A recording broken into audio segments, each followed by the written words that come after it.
Ringkasan buku, Collaborative Crisis Management, Thomas A. Cole and Paul Verbinnen. Buku Collaborative Crisis Management, Prepare, Execute, Recover, Repeat, karya Thomas Paul Verbinnen, adalah panduan yang dirancang untuk membantu organisasi menghadapi, mengelola, dan belajar dari krisis dengan pendekatan kolaboratif. Buku ini didasarkan pada pengalaman praktis dan studi kasus dunia nyata, memberikan wawasan mendalam bagi pemimpin perusahaan, tim manajemen, dan pemangku kepentingan yang bertanggung jawab atas respons krisis.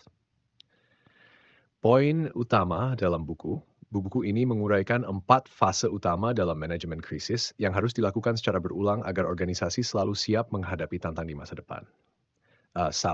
Persiapan. Fase ini menyoroti pentingnya perencanaan strategis sebelum krisis terjadi. Penulis menekankan bahwa organisasi harus memiliki rencana yang jelas dan terstruktur agar dapat merespons dengan cepat dan efektif saat krisis melanda. Beberapa langkah utama dalam fase ini meliputi menyusun protokol manajemen krisis, membentuk tim khusus yang terdiri dari para pemimpin, pakar hukum, PR, dan operasional untuk menangani krisis. Simulasi dan latihan, melakukan latihan berkala untuk menguji kesiapan tim dan mengidentifikasi potensi kelemahan dalam sistem respons. Komunikasi internal dan eksternal, menyiapkan panduan komunikasi untuk berbagai skenario krisis, termasuk mitigasi risiko terhadap dampak hukum dan reputasi. Contoh nyata, sebuah perusahaan teknologi global melakukan latihan tahunan untuk mensimulasikan kebocoran data besar, memastikan semua tim mengetahui peran mereka dalam merespons insiden tersebut. 2. Pelaksanaan. Ketika krisis terjadi, eksekusi yang cepat dan tepat sangat penting. Pada tahap ini, penulis menyoroti pengambilan keputusan yang cepat dan tepat. Kepemimpinan harus mampu membuat keputusan berdasarkan data yang tersedia, dengan tetap mempertimbangkan dampak jangka panjang. Kolaborasi antar departemen, tim hukum, komunikasi, SDM, dan operasional harus bekerja sama dalam menangani berbagai aspek krisis. Transparansi dan kontrol narasi, komunikasi publik harus disampaikan dengan jujur dan strategis untuk menghindari eskalasi masalah. Contoh nyata, ketika terjadi skandal keuangan di sebuah perusahaan Fortune 500, CEO segera melakukan konferensi pers, mengakui kesalahan, dan menjelaskan langkah-langkah perbaikan. Tindakan ini membantu memulihkan kepercayaan pemegang saham. Pemulihan. Setelah krisis mereda, organisasi harus segera melakukan pemulihan agar bisa kembali beroperasi secara normal. Langkah-langkah dalam fase ini meliputi evaluasi dampak, melakukan analisis terhadap kerusakan reputasi, finansial, dan operasional akibat krisis. Strategi perbaikan, menyusun rencana untuk mengatasi masalah yang timbul, seperti memperbaiki sistem keamanan, meningkatkan prosedur operasional, atau merevisi kebijakan internal. Membangun kembali kepercayaan, melakukan komunikasi proaktif dengan pemangku kepentingan, pelanggan, investor, mitra bisnis, untuk menunjukkan komitmen dalam memperbaiki kesalahan.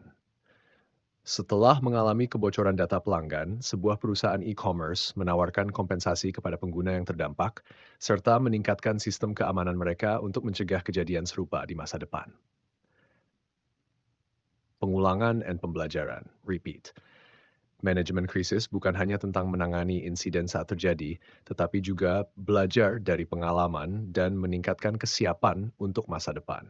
Beberapa langkah penting dalam tahap ini adalah menganalisis kinerja tim, mengevaluasi efektivitas respons krisis dan mengidentifikasi area yang perlu diperbaiki, memperbarui protokol kebijakan, melakukan revisi terhadap SOP, Standard Operating Procedure, berdasarkan pengalaman krisis yang telah terjadi.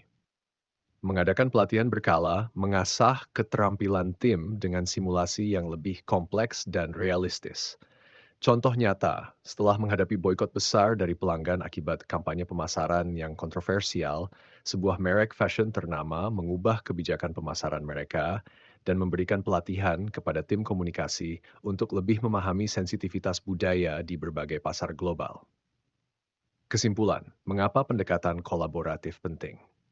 Cole dan Verbinnen menekankan bahwa krisis tidak bisa ditangani sendirian. Diperlukan pendekatan kolaboratif yang melibatkan berbagai pemangku kepentingan untuk memastikan solusi yang komprehensif dan berkelanjutan. Beberapa prinsip utama dalam manajemen krisis kolaboratif yang ditekankan dalam buku ini adalah Komunikasi terbuka dan transparan, hindari menutupi kesalahan, karena hal itu hanya akan memperburuk situasi. Pembuatan keputusan berbasis data, gunakan analisis dan wawasan strategis dalam setiap keputusan. Kecepatan dan ketepatan dalam bertindak. Tindakan yang lambat dapat memperburuk dampak krisis. Evaluasi dan pembelajaran berkelanjutan. Setiap krisis harus menjadi pelajaran untuk meningkatkan kesiapan di masa depan. Siapa yang harus membaca buku ini? Buku ini sangat direkomendasikan untuk CEO, pemimpin bisnis, dan manajer senior yang ingin meningkatkan kesiapan organisasi menghadapi krisis. Profesional di bidang hukum dan hubungan masyarakat yang menangani komunikasi krisis dan risiko reputasi. Tim manajemen risiko dan kepatuhan yang bertanggung jawab atas keamanan operasional dan kepatuhan regulasi. Mahasiswa bisnis dan manajemen yang ingin memahami bagaimana organisasi besar mengelola krisis. Penutup, Collaborative Crisis Management memberikan wawasan berharga tentang bagaimana organisasi dapat bertahan, beradaptasi, dan berkembang setelah menghadapi krisis. Dengan menerapkan prinsip-prinsip yang dibahas dalam buku ini, pemimpin bisnis dapat membangun tim yang lebih tangguh, sistem yang lebih kuat, dan reputasi yang lebih baik di mata publik.